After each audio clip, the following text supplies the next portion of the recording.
खेल में राजनीति और ओलंपिक में भारत के मेडल, लेकिन अभी मंजिल बहुत दूर है।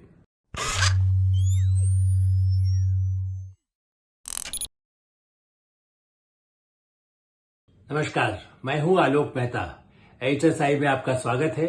हमारा अनुरोध है कि आप एडिटर्स आई देखें, लाइक करें, सब्सक्राइब करें, मित्रों को, ग्रुप्स को फॉरवर्ड करें, ताकि अधिकाधिक लोगों तक हमारी बात पहुंच सके और आपकी जो राय हो या मित्रों की राय हो उससे भी हमें अवश्य अवगत कराएं।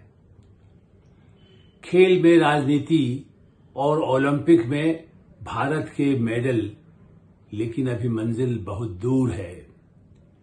ओलंपिक के खिलाड़ी भारत वापस पहुंच गए, अधिकांश खिलाड़ी आ गए हैं और जिस तरह से राजनीति वहां दिखाई दी या भारत में दिखाई दी, परिणाम तो सब जानते हैं कि भाई हमें 6 मेडल मिले।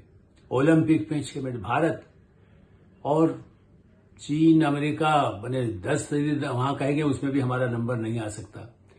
चीन से मुकाबला करते हैं, अमेरिका से आर्थिक दृष्टि से अब उसके साथ बड़े हमारे संबंध हैं, यूरोप के साथ संबंध है। कई क्षेत्रों में भारत एक तरह विश्व गुरु बनता जा रहा है। भारत के प्रधानमंत्री का नरेंद्र मोदी जी को सारी दुनिया मान रही है और इसीलिए मैं उन विवादों में नहीं जा रहा हूं कि अभी कुश्ती में पहले क्या हुआ या कुश्ती में उनको क्यों नहीं मिला सिल्वर मेडल। ये सब चर्चा लोग कर चुके हैं और अभी भी वो मामला है। जिस तरह से भारत में अभी भी उसकी चर्चा तो होती रहेगी, क्या षड्यंत्र था जिससे कि हमारी महिला खिलाड़ी कुश्ती की रेसलिंग में वो किनारे पर स्वर्ण पदक लेते लेते रह गई। देश फॉरवर्ड के लिए जिस तरह से देश भर में उसकी चर्चा हुई, लेकिन राजनीति में क्या यहाँ के राजनेताओं का भी कोई हाथ? ये एक जो बात कही गई ये और भी गंभीर है, लेकिन शंका पैदा हो गई क्योंकि कांग्रेस पार्टी ने और दूसरी पार्टियों ने इस तरह के आरोप भी इसमें भी राजनीति ले आए। जबकि कहा गया कि ओलंपिक में, जबकि उस केस को लड़ा गया 100 ग्राम को लेकर के, लेकिन मैं इसलिए कह रहा हूं कि चलो एक यदि स्वर्ण पदक या रजत पदक मिल भी गया तो उससे नहीं। असली मुद्दा है कि जो पार्टियां हल्ला मचाती हैं आज, जो कभी इस सरकार पर कभी उस सरकार की बात करती हैं, खास करके कांग्रेस पार्टी, राहुल गांधी, जो स्वयं 20 वर्ष लगभग अब होने आए, 2004 से वो लगातार संसद में है। उनकी सरकार 10 साल रही है, 10 साल भी। आज वो प्रतिपक्ष नेता इस बार हो गए, लेकिन न होते हुए भी क्या पार्टी में वो कमजोर थे, वो तो पार्टी के अध्यक्ष भी रहे थे। उन्होंने खेल में ऐसे जिन लोगों के साथ, एनसीपी के ही नेता थे सुरेश कलमाडी, जिस समय वो उनके साथ भागीदार थे, कांग्रेस पार्टी के साथ ही भागीदार थे।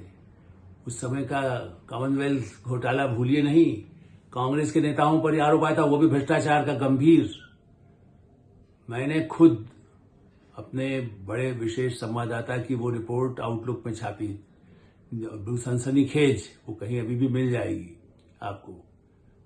नरेंद्र भल्ला उनका संवाददाता का नाम, वो भी आप कहीं चेक कर सकते हैं लाइब्रेरी में, कि कैसे कॉमनवेल्थ उसके खेल के लिए आयोजन, उसमें दूसरे का नाम, खिलाड़ी का नाम हो, दूसरे का नाम हो, उसको हटा करके सुरेश कलमाडी ने अपना नाम कैसे गड़बड़ कर लिया। और ये जानकारी भी मुझे बहुत वरिष्ठ अधिकारी भारत सरकार ने ही दी थी, आईएएस अधिकारी ने दी थी।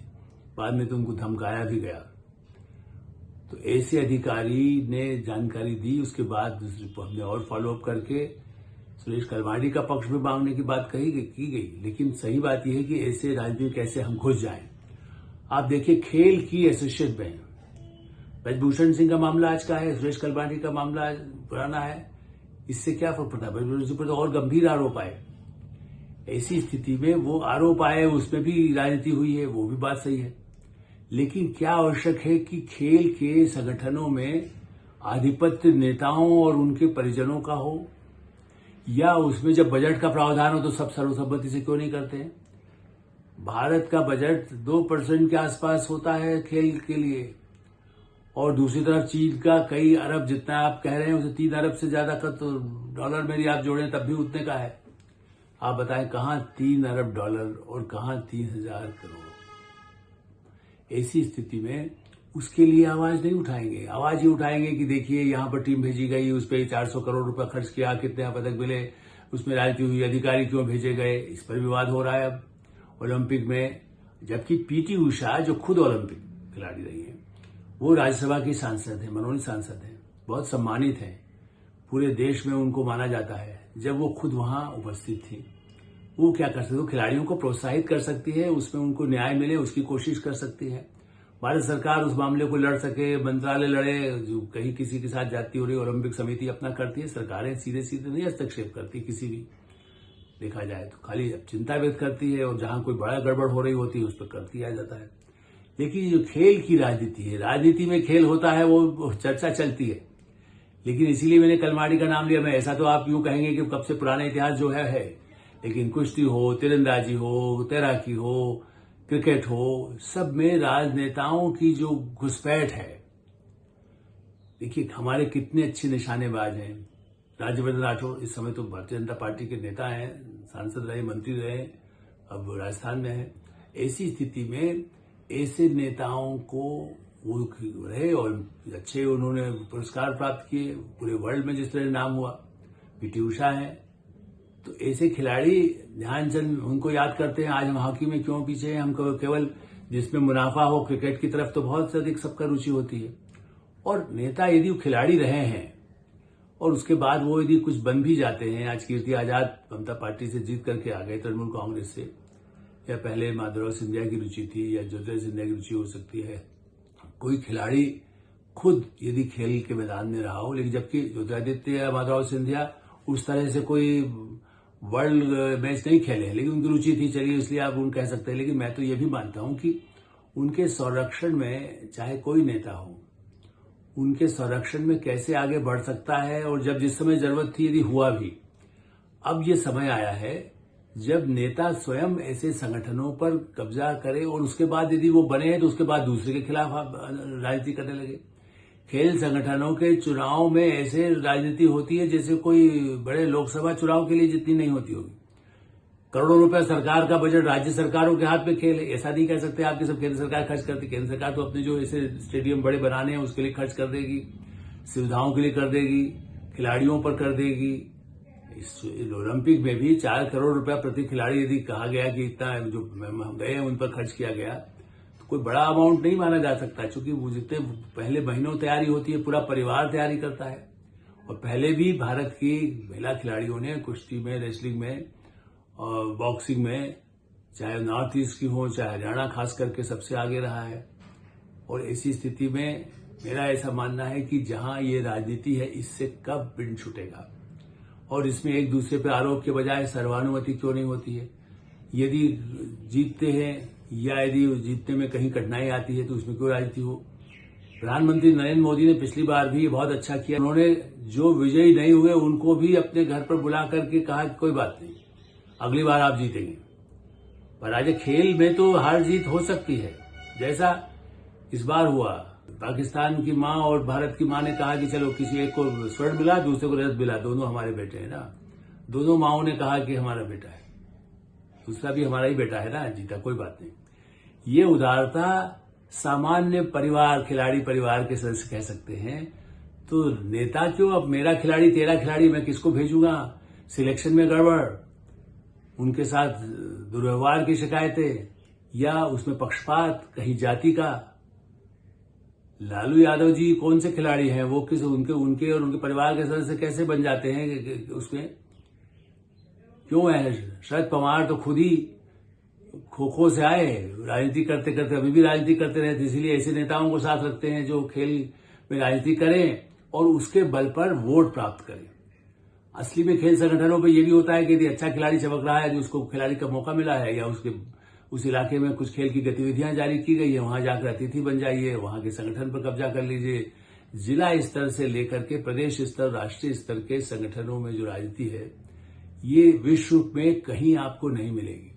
विश्व में थोड़ी राजनीतिक पक्षपात की हो सकती है, श्वेत जो माना जाता है कि कई देशों में, और हिटलर के जमाने में भी जब हुआ है तब भी ये माना जाता था कि भाई इस तरह की भावनाएं तब थी। उसके बाद तो स्थितियां बदली हैं, लेकिन फिर भी ये देखने में आता है कि वो ऐसे जो लोग हैं जो बहुत ही पुराने नस्लवाद वाले हैं, दुनिया में ऐसे लोग आज खत्म नहीं हुए, रेसिस्ट। तो उनसे मुकाबला करना है। हमारे यहाँ कास्टिस्ट, रिलीजियस के आधार पर कम्युनल, इस आधार पर यदि खिलाड़ियों के साथ भेदभाव हो, यदि उनके राजनीति से या उनके साथ शोषण जिसको कह सकते हैं, यदि आपको तभी मौका मिलेगा राष्ट्रीय स्तर पर खेलने का, वरना झारखंड है, चाहे उड़ीसा है, चाहे नॉर्थ ईस्ट है, तीरंदाजी है, समुद्र के किनारे वाले चाहे केरल का हो या कई समुद्र नदियों में भी जो गंगा है यमुना में तैराकी करते हैं मछुआरों के बच्चे, तो तमिलनाडु के हों चाहे उत्तर भारत के हों या कश्मीर के हों, वो जितना अच्छा तैराकी में वर्ल्ड रिकॉर्ड बना सकते हैं। ऐसे प्रतिभाओं को, ऐसे बच्चों को आगे खिलाड़ियों को लाने के लिए सरकारें और पार्टियां क्यों नहीं एकमत हो सकती हैं? थोड़ा कर रही हैं। मैं मानता हूं कि पिछले कुछ वर्षों से 10 वर्षों में प्रधानमंत्री नरेंद्र मोदी ने शुरू से इसे प्राथमिकता दी और इसीलिए नामांकन भी जिस तरह से किया गया पीटी उषा का, वो बड़ी महत्वपूर्ण भूमिका निभाती है कि वो करें, इसकी जिम्मेदारी लें और राजनीति को इससे दूर रखा जाए। हर बार वो ये कहते हैं, चाहे जो मंत्री रहा हो।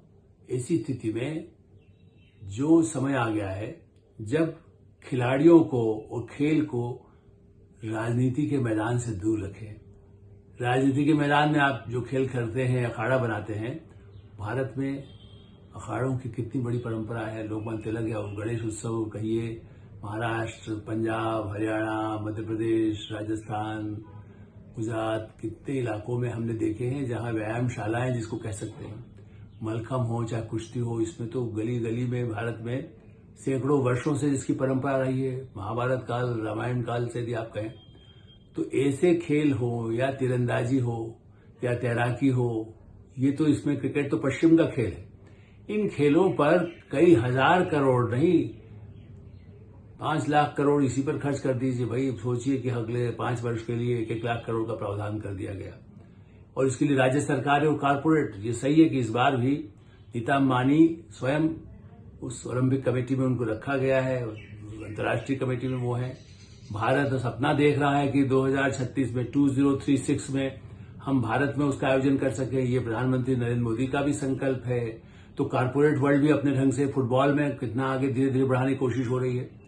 ध्यान गया है फुटबॉल में, कबड्डी में, जो ऐसे खेल को मान्यता वहां भी मिले विश्व के ऐसे आयोजनों में, दूसरे देशों में नए नए खेलों को भी स्थान मिलता है। तो भारत के खिलाड़ियों को भारतीय पारंपरिक खेलों को स्थान मिले, ये राजनीति से दूर हो, यही इस ओलंपिक के समापन के बाद विवादों से हटकर एक नया संकल्प लेकर के, नई स्फूर्ति लेकर के, पराजय और जय को भूलकर इस पर भी सब पार्टियां एकमत हो, संसद से, सरकारों से, राज्य सरकारें, केंद्र इस पर मिलकर काम करें।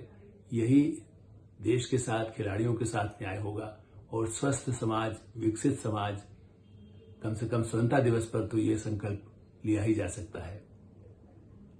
हम एटरसाई को ही विराम देते हैं।